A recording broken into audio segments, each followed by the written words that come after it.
चलिए अब लखनऊ से आपको सीएम योगी के दौरे के विषय में भी जानकारी दे दें, जहां सीएम योगी आदित्यनाथ का आज बहराइच दौरा होने वाला है। भेड़ियों के हमले में घायल पीड़ितों से आज मुलाकात करेंगे सीएम योगी आदित्यनाथ और इसी सिलसिले में आज वो बहराइच दौरे पर रहेंगे। सीएम योगी आदित्यनाथ का आज बहराइच दौरा होगा। भेड़ियों के हमले में घायल पीड़ितों से आज मिलेंगे सीएम। महसी तहसील में प्रभावितों से मुलाकात करेंगे सीएम। तो देखिए जिस तरह से भेड़ियों का आतंक जो है उत्तर प्रदेश के अलग अलग क्षेत्रों से देखने को मिला और खास तरह से जो बहराइच इलाका था, जो बहराइच के क्षेत्र थे, वहां भेड़ियों ने एक अलग तरीके से आतंक मचा रखा था। लोगों में भय था और तमाम घायल और भेड़ियों के आतंक से लोगों की मरने की जो खबरें थी वो लगातार आ रही थी। इसी बीच जब आज सीएम योगी आदित्यनाथ बहराइच पहुंचेंगे तो भेड़ियों के हमले में घायल पीड़ितों से मुलाकात करेंगे। उसके बाद महसी तहसील में जो सबसे ज्यादा प्रभावित लोग हुए थे, जो भेड़ियों के आतंक से सबसे ज्यादा जो प्रभावित इलाका रहा, उस तहसील में पहुंचेंगे और वहां भी लोगों से मुलाकात करेंगे। देखिए लखनऊ से खबर आपको बता रहे हैं, सीएम योगी का आज बहराइच दौरा होने वाला है। बहराइच दौरे में खास ये होगा कि भेड़ियों के हमले से जो लोग घायल हुए हैं उनसे मुलाकात करेंगे सीएम योगी आदित्यनाथ। बहराइच और भेड़ियां एक दूसरे के पर्याय बनते नजर आ रहे थे। जो तस्वीरें सामने निकल कर आ रही थी, भेड़ियों का आतंक जो था, भेड़ियों ने अपना घर समझ लिया था बहराइच को और बहराइच में लगातार भेड़ियों के हमले जो हैं आए दिन खबरों में आते रहते हैं। तो चलिए इस पर तमाम जानकारियों के साथ हमारे सहयोगी राशिद सिद्दीकी जुड़ चुके हैं सीधे लखनऊ से, उनका रुख करते हैं। राशिद, देखिए बहराइच पहुंचने वाले हैं सीएम योगी आदित्यनाथ और भेड़ियों से जो लोग घायल हुए हैं, जो भेड़ियों के हमले से जो लोग घायल हुए उनसे मुलाकात करने वाले हैं, क्या कुछ जानकारी है इस पर? देखिए बिल्कुल राघवेंद्र, जिस तरह से मुख्यमंत्री योगी आदित्यनाथ आज बहराइच का जो है दौरा करेंगे और साथ ही जिस तरह से बहराइच में आदमखोर भेड़ियों ने लगातार कई लोगों को मौत के घाट उतार दिया और कई दर्जन आज भी जो है अस्पतालों में जूझ रहे हैं इलाज के दौरान।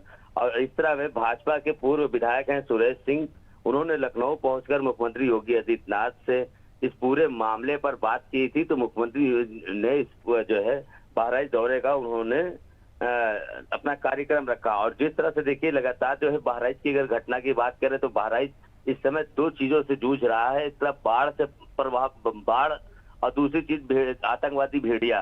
तो इस तरह में कहीं जिस तरह से मुख्यमंत्री योगी आदित्यनाथ महसी तहसील क्षेत्र के सिसोदिया, चूड़ामणि समेत अन्य गाँव में जो भेड़ियों ने आतंक मचा रखा है वहां पर जाएंगे, वहां घायलों से मुलाकात करेंगे और साथ ही साथ उन मृतक जो भेड़िए के हमले से जो परिवार के लोग जो खत्म हो गए हैं उन परिवारों से भी मुलाकात करेंगे और साथ ही हेलीपैड से उन क्षेत्र का दौरा भी करेंगे कि जो भेड़िए का जो आतंक था, जिस खेत के द्वारा जिस तरह से उसका भी दौरा साथ ही साथ उनको करना है।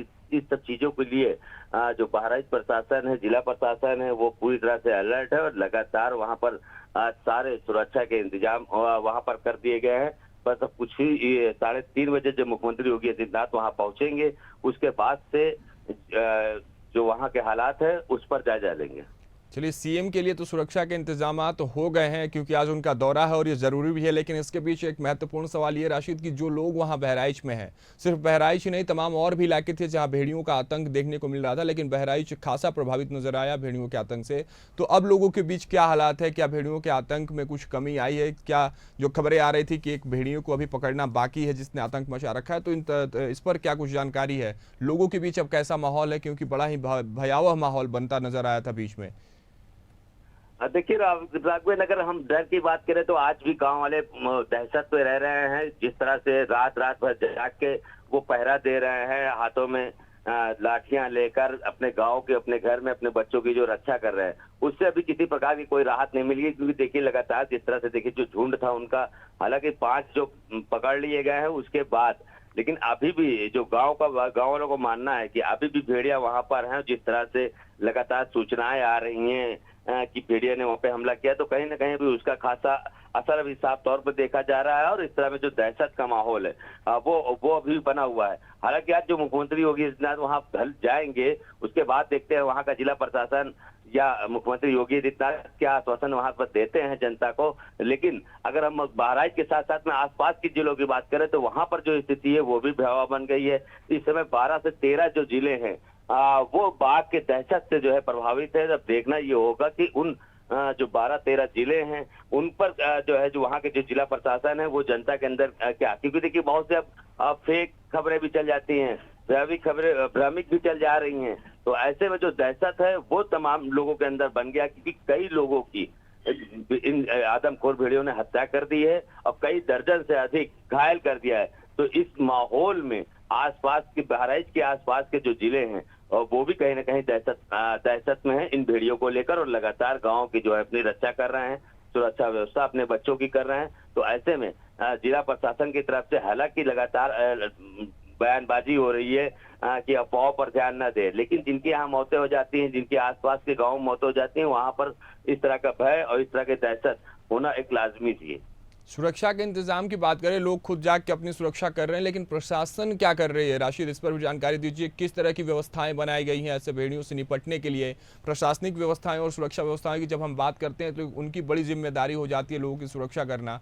इस पर क्या कुछ वहाँ काम चल रहा है? देखिए, वन विभाग का साफ तौर से जो वन विभाग के जो कर्मचारी हैं उनका साफ तौर पे कहना है कि हमारी जो रेस्क्यू टीम है वो लगी है इस पूरे मामले को लेकर, और कहीं ना कहीं से जो पुलिस प्रशासन है वो भी अपने आप की मुस्तैदी की बात कर रहा है। लेकिन अगर हम ग्रामीणों के हालचाल जाने या ग्रामीणों से बात करें तो उनका साफ तौर पे कहता है कि पुलिस 2-4 घंटे में एक बार आती है, बस हम लोगों के हालचाल लेके चली जाती है, यहाँ कोई दिक्कत तो नहीं है। और जिस तरह से रात भर पेट्रोलिंग जो होनी चाहिए या वन विभाग की तरफ से वो नहीं देखती है, स्थानीय पुलिस की तरफ से वो देखने को नहीं मिलता है। तो ऐसे में खुद ग्रामीणों को खुद स्वयं अपने बचाव के लिए अपने लिए खुद निकलना पड़ रहा है। रात में लाइटें लेकर, लाठियां लेकर, जो उनके पास जो मतलब घरेलू हथियार होते हैं इस टाइप के, कि कहीं ना कहीं से अपने बच्चों की उनको फिक्र होती है, अपने परिवार की फिक्र होती है। अब खुद स्थिति ये हो गई है कुछ बहराइच के आसपास जिलों की, तो लोग अब जो मजदूर टाइप के जो खेती किसानी वाले लोग थे वो दहशत के मारे खेतों में काम करने नहीं जा पा रहे हैं। अब ऐसी स्थिति में वहां के न जिला प्रशासन उनको कोई संतुष्टि भरा जवाब दे पा रही है, न कोई खास सुरक्षा की बात करती है या कि भेड़िया। लेकिन हालांकि जिस तरह से देखिए दहशत का जो माहौल है वो साफ तौर पर देखा जा सकता है। और ऐसे में जो सुरक्षा व्यवस्था की बात अगर हम करें तो हालांकि आज मुख्यमंत्री योगी आदित्यनाथ का दौरा है, उसके बाद हो सकता है शायद सुरक्षा व्यवस्था या आगे चल के जनता की जो है सुरक्षा के लिए कोई कड़े इंतजाम किए जाए, लेकिन इससे पूर्व भी ऐसा कुछ नहीं लगता। हालांकि पूर्व विधायक राजेश सिंह लगातार इस चीज को लेकर कई बार वो खुद लाठियां और टार्च लेकर रात भर सुरक्षा व्यवस्था को लेकर खुद क्षेत्रों में घूमते हुए नजर आए हैं। तो ऐसे में देखिए अगर हम पुलिस प्रशासन और वन विभाग की सुरक्षा व्यवस्था की बात करें तो उनके दावे कहीं ना कहीं खोखले साबित होते हैं। बिल्कुल, भेड़ियों का आतंक और लोगों में डर, और डर ऐसा राशिद कि लोग रात भर जाग रहे अपनी सुरक्षा के लिए। हालांकि जब आज योगी आदित्यनाथ वहां पहुंचेंगे तो देखना होगा स्थितियां कैसे और संभलती हैं और क्या कुछ अच्छा होता है। फिलहाल आपका बहुत बहुत धन्यवाद राशिद, हमारे साथ जुड़ने के लिए, इस खबर पर और तमाम जानकारियों के लिए। तो देखिए, भेड़ियों के आतंक के बाद जिस तरह से लोगों में डर था, बहराइच के लोगों में डर था, क्या कहें, डर बना हुआ है। लोग अपनी सुरक्षा के लिए लगातार रात भर अपने बच्चों के लिए जाग रहे हैं कि भेड़ियों के आतंक के बीच कहीं वो उनका शिकार ना हो जाए। लेकिन इसी बीच बहराइच जो कि भेड़ियों के आतंक से सबसे ज़्यादा प्रभावित था, तो आज सीएम योगी आदित्यनाथ बहराइच पहुंचने वाले हैं और भेड़ियों के हमले में घायल हुए पीड़ितों से मुलाकात करने वाले हैं।